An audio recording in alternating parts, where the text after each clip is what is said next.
i7 ગુજરાતનો અવાજ। નમસ્કાર દર્શક મિત્રો, i7 ન્યૂઝ ગુજરાતીની સાથે હું છું આપની સાથે પાયલ બામભણિયા। તો જોઈએ આજના મહત્વના સમાચાર।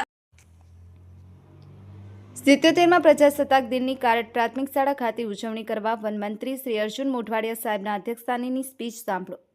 મળતી માહિતી મુજબ ઝાલોદ તાલુકાના માનનીય ધારાસભ્ય મહેશભાઈ ભુરિયાના નવીન વરાયેલા લીંબડી તાલુકાના કારડ પ્રાથમિક શાળામાં 77માં પ્રજાસત્તાક પર્વની જિલ્લા કક્ષાનો પ્રજાસત્તાક દિનની ઉજવણી ભવ્યથી ભવ્ય રીતે ઉજવાયો હતો, જેમાં જિલ્લાના તમામ વિભાગના ટેબલાઓ દ્વારા વિકાસ ટેબલો રજૂ કરાયા હતા। નવીન લીંબડી તાલુકો રાજસ્થાન અને મધ્યપ્રદેશના સીમા પર આવેલો છે, આદિવાસી તાલુકો આવેલો છે અને વિકાસની હરણફાળ તરફ આગળ વધી રહ્યો છે। માનનીય મંત્રી શ્રી અર્જુન મોઢવાડિયા જોડે ફોટા પડાવ્યા હતા અને ખુશાલી મેળવી હતી, ફુગીઓ ઉડાડી અને કાર્યક્રમને આગળ ધપાયો હતો। મંત્રીશ્રી ગાડીમાં કલેક્ટર સાહેબ અને દાહોદ જિલ્લાના પોલીસ અધિક્ષક રવિરાજસિંહ જાડેજા સાથે પ્રસ્થાન કરી અને કાર્યક્રમને ખુલ્લો મૂકવામાં આવ્યો હતો। આ કાર્યક્રમમાં દાહોદ જિલ્લા પંચાયત પ્રમુખ કરણસિંહ ડામોર, પૂર્વ પ્રમુખ સુતલબેન વાઘેલા, માનનીય ધારાસભ્ય ગરવાડા, ધારાસભ્ય લીમખેડા, સરપંચ રૂપાખેડા રીતાબેન ભુરિયાની ખાસ ઉપસ્થિતિ જોવા મળી હતી અને જિલ્લા તાલુકાના સભ્યો, સરપંચો અને ભાજપના કાર્યકરો મોટી સંખ્યામાં ઉપસ્થિત રહ્યા હતા અને માનનીય ધારાસભ્ય મહેશભાઈ ભુરિયા દ્વારા દરેક કૃતિઓની રોકડ રકમનો પુરસ્કાર આપ્યો હતો। માનનીય સાંસદ જસવંતસિંહ ભાભોર, જિલ્લા પ્રમુખ શ્રી કરણસિંહ ડામોર અને સરપંચ કારટનાઓ દ્વારા 11,000ની રોકડ રકમ આપી બાળકોને રજૂ કરેલ દરેક કૃતિઓ પ્રોત્સાહિત કરવામાં આવ્યા હતા અને દેશના યશસ્વી વડાપ્રધાન નરેન્દ્ર મોદી દ્વારા વિકાસની હરણફાળમાં સૌ ભારતીયોનું યોગદાન રહ્યું હતું અને ભારત દેશ બંધારણીય રીતે આગળ વધી રહ્યો છે। બ્યુરો ચીફ કાળુભાઈ ડામોર સાથે cameraman Sensing Bariya, i7 news Gujarati, Dahod.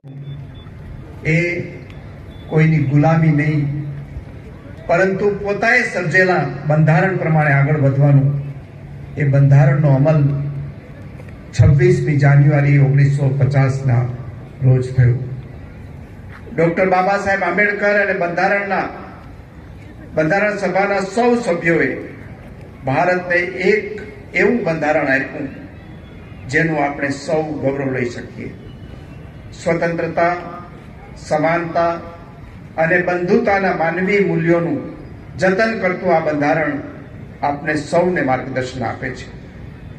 મિત્રો, આજે ભારત વડાપ્રધાન શ્રી નરેન્દ્રભાઈના નેતૃત્વમાં વિકસિત ભારત 2047ના સંકલ્પને સાકાર કરવા તેજ ગતિ આગળ વધી રહ્યું છે। સૌનો સાથ, સૌનો વિકાસ, સૌનો વિશ્વાસ અને સૌનો પ્રયાસના ધ્યેય મંત્ર સાથે ભારતના નકશા ઉપર પોતાનું સ્થાન અંકિત કરી રહ્યું છે। ભારતની ગતિ પ્રગતિમાં આપણા ગુજરાતનું અમૂલ્ય યોગદાન છે। ભારતના ગ્રોથ એન્જિન તરીકે વિખ્યાત ગુજરાતે રાજકીય, આર્થિક અને સાંસ્કૃતિક ક્ષેત્રમાં માર્ગદર્શક ભૂમિકા ભજવી છે। ગુજરાત પુનઃ એકવાર આ પ્રતિબદ્ધતા દોહરાવી રહી છે। વડાપ્રધાનશ્રીની પ્રેરણાથી સૌરાષ્ટ્રના સોમનાથ ખાતે 8 થી 15 જાન્યુઆરી 2026 દરમિયાન સોમનાથ સ્વાભિમાન પર્વની શાનદાર ઉજવણી કરવામાં આવી। આ આયોજન પાછળ 2 મહત્વપૂર્ણ કારણો હતા। એક, સોમનાથ પર થયેલા પ્રથમ આક્રમણને 1000 વર્ષ પૂર્ણાહુતિ અને બીજું, સરદાર વલ્લભભાઈ પટેલના મંદિરના જીર્ણોદ્ધારના સંકલ્પના 75 વર્ષ।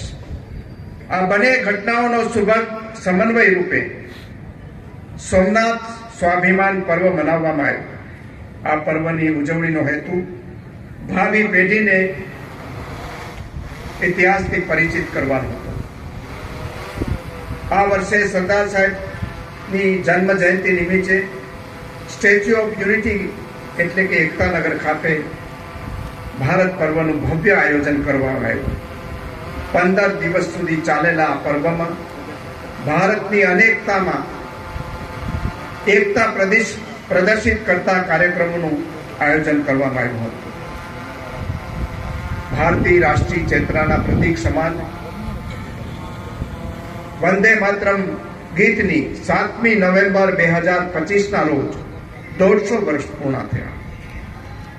શ્રી બંકિમચંદ્ર ચટ્ટોપાધ્યાય દ્વારા રચિત આ ગાને ભારતીય સ્વાધીનતા સંગ્રામમાં ચાવીરૂપ ભૂમિકા ભજવી હતી.